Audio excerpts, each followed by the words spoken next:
L'usine véhicule, donc vous retrouvez ici l'historique des fabrications de véhicules depuis la reprise par Renault. Donc quand nous avons repris Automobile Dacia, l'usine fabriquait environ 50 000 véhicules par an, essentiellement pour le marché roumain. Même si dans la période précédente, Dacia avait exporté des véhicules dans les pays frères, donc les exportations étaient tombées à peu près à zéro lorsque Renault est arrivé en 1999. Ensuite, vous connaissez l'histoire, donc un premier travail sur la sécurité, un premier travail sur la qualité, la modernisation de la Nova de l'époque avec la Supernova, avec un moteur Renault, puis le projet pilote Solenza qui était destiné à redonner les bonnes méthodologies à la fois de conception et de fabrication ici à Mieuven. Et puis, moment très important en 2004 avec le lancement de la première Logan, initialement destinée au marché d'Europe centrale et orientale, et qui a connu un tel succès que le président de Renault de l'époque, M. Schweitzer, a décidé d'élargir la commercialisation du véhicule, tout d'abord aux autres pays d'Europe, et puis très rapidement hors Europe avec la Russie, l'Iran, l'Amérique du Sud et plus récemment l'Inde par exemple. Donc ici à Mieuven, vous voyez que les fabrications à partir du lancement de la Logan ont augmenté d'un niveau de moins de 100 000 par an à un niveau de plus de 300 000 par an. Donc 338 000 en 2014. Et en 2015, même si les chiffres ne sont pas encore complètement finalisés, nous devrions terminer toujours sur un niveau de l'ordre de 340 000 véhicules. Et vous voyez ici donc la partie orange qui correspond aux ventes sur le marché local et la partie grise qui correspond aux ventes sur le marché export. Et malheureusement, après la crise de 2008, vous voyez que le marché local roumain des véhicules neufs s'est effondré. Et même si on connaît en 2015 une petite reprise du marché local, cette usine travaille aujourd'hui encore à plus de 90% pour l'exportation. Ce qui fait que Automobile Dacia est le premier exportateur du pays, avec 8% des exportations. Mais en ce qui nous concerne, cela génère une frustration de ne pas voir le marché local revenir à des niveaux pré-crise, ce qui a été le cas dans les autres pays d'Europe. Donc on est encore en retard important sur le développement du marché local. En ce qui concerne l'activité mécanique, donc je vais illustrer les moteurs et les boîtes de vitesse. Donc sur les boîtes de vitesse, pour commencer, peut-être certains d'entre vous étaient ici au moment de l'inauguration de Renault Mécanique Roumanie, qui était la nouvelle société destinée aux boîtes de vitesse manuelles 6 vitesses, qu'on appelle TL, et que vous allez visiter bientôt là, pour le groupe 2 et un petit peu plus tard pour le groupe 1. Et c'est ici qu'on a démarré une activité d'exportation de boîtes de vitesse de nouvelles technologies, qui a été un grand succès. On a commencé par Nissan, puis par Renault, et aujourd'hui cette activité fonctionne extrêmement bien, à tel point que nous avons même fait des augmentations capacitaires.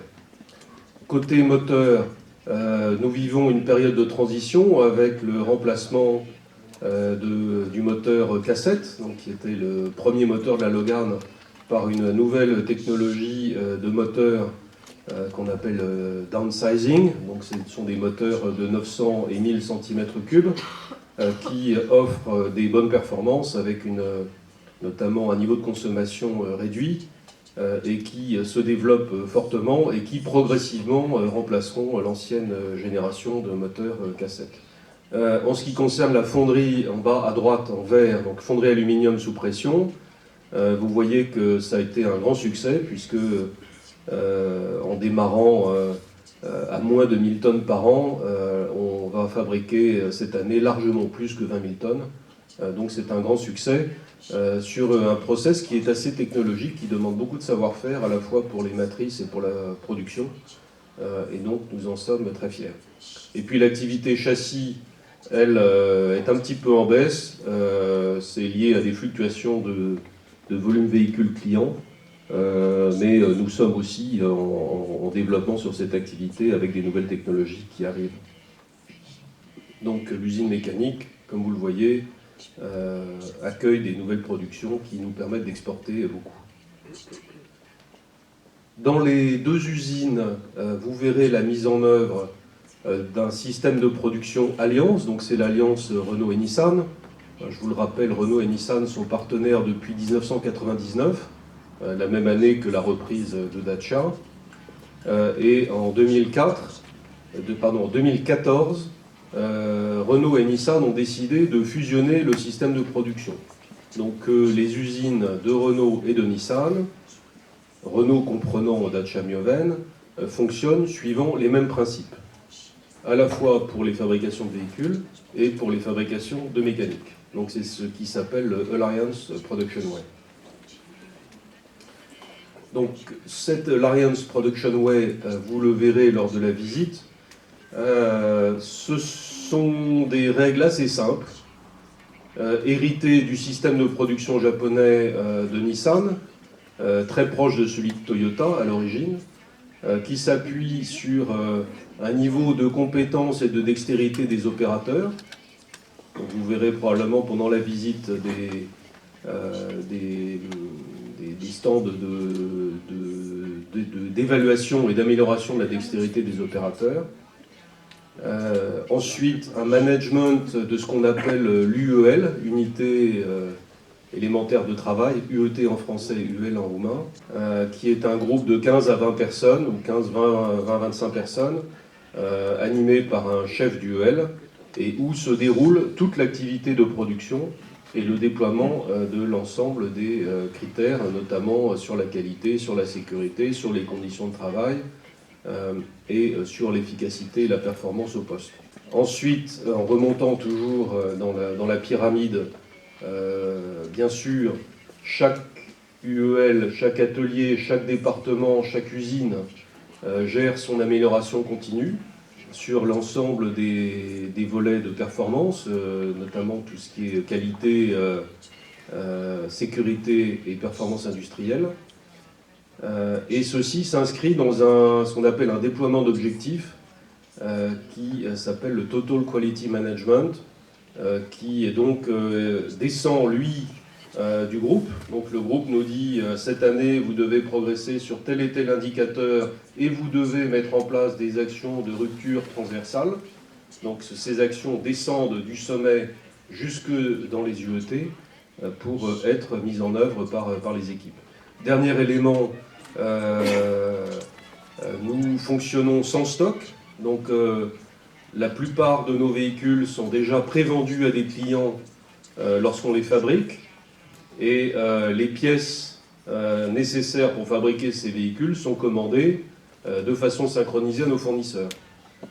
Donc vous verrez encore des stocks qui sont en particulier destinés aux exportations lointaines par notre centre ILM, mais en ce qui concerne le fonctionnement normal, nous fonctionnons avec extrêmement peu de stock, voire zéro stock dans certains cas. Donc ce système de production, c'est un des meilleurs du monde, et nous sommes extrêmement heureux à Mioven de pouvoir le mettre en œuvre pour satisfaire nos clients. Bon, je vais maintenant vous préciser un petit peu ce qui se passe actuellement dans l'usine véhicule, et M. Lendrarou complétera, ou pourra compléter lors des questions-réponses. Donc tout d'abord, l'emboutissage ou pressage en roumain est une activité que nous avions trouvée en 1999 avec des vieilles technologies 100% manuelles. Donc c'était des presses qui venaient pour la majorité d'Allemagne de l'Est à l'époque, de la République démocratique allemande, dont certaines ont été modernisées et fonctionnent bien encore aujourd'hui. Mais nous avons progressivement introduit de la robotisation sur ces presses. Il y a tout d'abord une presse très grande cadence qui a été mise en place il y a maintenant 4 ans. Et puis nous sommes en train d'automatiser les opérations de transfert de pièces entre les différentes presses pour améliorer la qualité, la sécurité et aussi, bien sûr, l'efficacité industrielle. Donc ça, c'est une vraie transformation qui est en train de se mettre en place, vous pourrez la voir. Ça se complète aussi par l'intégration d'une nouvelle ligne de découpe de flanc de forme, qu'on appelle ligne PAL, qui est en cours de mise en service. Donc vous verrez, c'est probablement à l'emboutissage que l'on voit les évolutions les plus importantes sur la plateforme industrielle à ce jour. Côté carrosserie, pour ceux qui connaissent l'usine Ford de Craiova, ici vous êtes sur un process complètement manuel aujourd'hui, ou quasiment complètement manuel à 95%, sur 3 flux de fabrication de carrosserie. Donc nous sommes en train de mettre en place un projet qui va se réaliser en 2016 et 2017, qui consiste à passer sur 2 flux de production complètement flexibles, alors que les 3 flux d'aujourd'hui sont partiellement flexibles. Donc on va passer sur 2 flux totalement flexibles, avec une première étape d'introduction de robotisation, en particulier sur les postes critiques du point de vue qualité, ergonomie ou sécurité. Donc ceci va nous permettre de mettre le département de carrosserie dans le standard Alliance et d'être prêt à augmenter si nécessaire le niveau d'automatisation. Donc là, probablement, il sera bien que vous reveniez à la même époque l'année prochaine, on pourra vous en montrer beaucoup plus. Sur le département peinture, depuis 1999, il y a eu beaucoup d'investissements réalisés. Néanmoins, les technologies évoluent fortement. On a eu notamment la disparition des peintures solvantées et l'arrivée des peintures aquasolubles qui ont été mises en œuvre. Là aussi, on continue d'investir fortement. Mais malheureusement, c'est une activité qui est difficile à visiter, donc on ne peut pas vous en montrer beaucoup aujourd'hui. Mais sachez que le niveau de qualité de la peinture des voitures fabriquées à Mieuven est tout à fait compétitif par rapport aux autres usines de Renault et de Nissan. En ce qui concerne le montage, étant donné la diversité des véhicules que l'on produit, la majorité des opérations sont difficiles à automatiser. Donc on ne parle pas là d'automatisation. En revanche, ce sur quoi on travaille beaucoup, c'est l'approvisionnement par kit, donc l'ensemble des pièces nécessaires à une opération au plus près de l'opérateur et du poste. Donc au lieu d'avoir des stocks en bord de ligne, avoir ce qu'on appelle des boîtes de kit, donc ce sont des grosses boîtes où on met les différents composants et qui permettent à l'opérateur de pouvoir prendre les pièces dont il a besoin sans se tromper et sans avoir à marcher beaucoup pour aller les chercher dans des conteneurs de grande dimension. Et ça lui permet donc à l'opérateur aussi de pouvoir travailler dans ce qu'on appelle une strike zone, c'est-à-dire dans un espace relativement délimité où il peut assurer ses opérations sans avoir à se déplacer de façon importante. Et puis, nous avons la chance d'avoir en Ardèche environ 30% de nos fournisseurs présents à proximité de l'usine. Donc, pour revenir à ce que je disais tout à l'heure sur le Alliance Production Way, notre ambition maintenant, c'est d'arriver à tirer les flux avec ces fournisseurs pour pouvoir les faire livrer en séquence, donc livrer les pièces qui correspondent au flux de production de nos véhicules, donc de façon très régulière, parfois toutes les heures, ou voire même moins que toutes les heures. Pendant la visite, vous verrez ces étapes de transformation en cours, donc c'est pas terminé. Il y a certains secteurs où la mise en place des kittings est intégrale à 100%, puis il y a encore des secteurs où elle n'est pas encore complètement réalisée, mais cela vous donnera une idée de la transformation que l'usine est en train de vivre. Bon, je vous ai dit qu'on allait parler des hommes, donc si on commence par les conditions de travail, Pour les anciens, nous avons retrouvé quelques photos d'il y a 15 ans, ou entre 15 et 12 ans. Donc vous voyez en bas la fabrication de la Supernova à l'époque.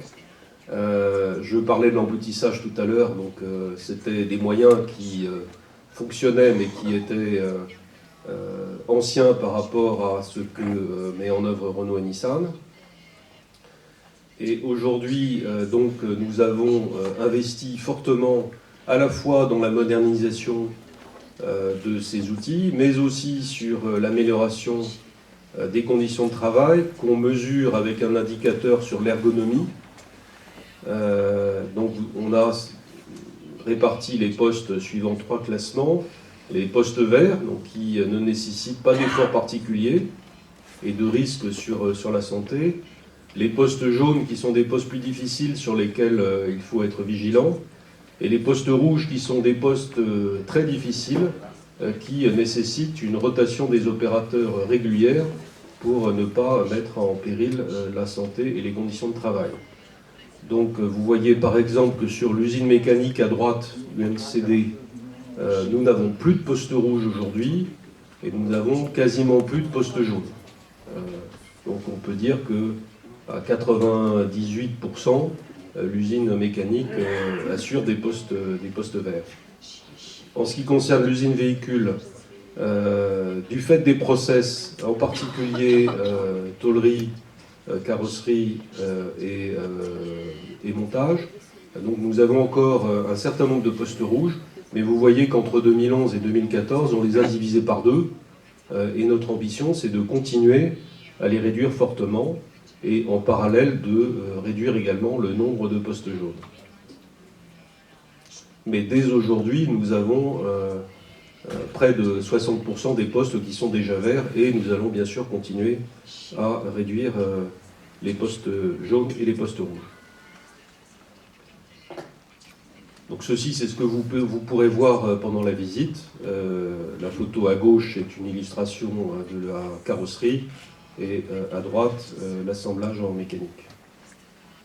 La sécurité, on le dit souvent chez Renault, c'est un préalable. C'est-à-dire qu'on ne discute pas sur la sécurité. La sécurité des hommes et des moyens est absolument indispensable, avec des indicateurs de taux de fréquence et de gravité sur les accidents du travail. Ce qu'on peut dire aujourd'hui, c'est que les 2 usines de Mieuven sont parmi les meilleures du groupe Renault, et même de l'alliance Renault-Nissan, que ceci est le résultat d'un travail de fond là, qui a été mené depuis 1999, et sur lequel nous insistons beaucoup, avec le management, mais aussi avec tous les collaborateurs, pour qu'ils comprennent bien les démarches de sécurité. Vous voyez ici, à l'écran, ce qu'on appelle un dojo sécurité et conditions de travail, qui permet d'illustrer et de former nos collaborateurs sur les risques de sécurité. La santé, c'est aussi la qualité des repas que l'on assure à nos collaborateurs. Donc vous aurez la chance de pouvoir tester un repas. J'espère que vous le trouverez agréable. En plus du repas gratuit que nous offrons à la majorité de nos collaborateurs, c'est-à-dire tous les cols bleus et une partie des cols blancs, chaque collaborateur peut aussi compléter avec des petits kiosques qui sont présents dans environ 20 emplacements sur la plateforme.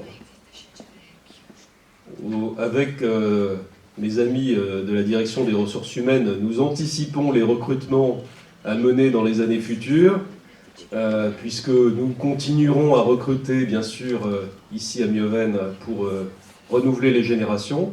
Et donc nous entretenons de bonnes relations avec toutes les écoles de Mieuven et plus largement en Ardèche, avec ici par exemple une invitation pour rencontrer Moshe Kretschun, qui avait lieu l'année dernière, et je crois que je vais encore me prêter l'exercice dans quelques jours. Mais c'est vraiment très important de créer le lien entre les jeunes générations et l'entreprise pour que les jeunes n'aient pas peur de l'univers industriel. On se dit, Dacia, c'est une grande machine, on n'a pas envie d'aller travailler là, c'est pas très hospitalier. Et finalement, lorsqu'on a réussi à faire entrer les jeunes dans l'usine, cela permet de surmonter les appréhensions. Et nous faisons aussi, par exemple, des visites pour les familles et les enfants avec un petit train qui permettent de, là aussi, démystifier l'usine et de la rendre humaine et accessible. Et pour conclure, donc, nous parlions tout à l'heure de la création de la plateforme il y a 70 ans, du début de Dacia à la fin des années 60. Vous voyez ici une Dacia au Mietres-et-Souté qui a été un grand succès, comme vous le savez, dans le pays, également aussi à l'export dans certains pays du bloc communiste. Maintenant, nous sommes passés à une nouvelle histoire avec la nouvelle gamme qui va continuer à se renouveler.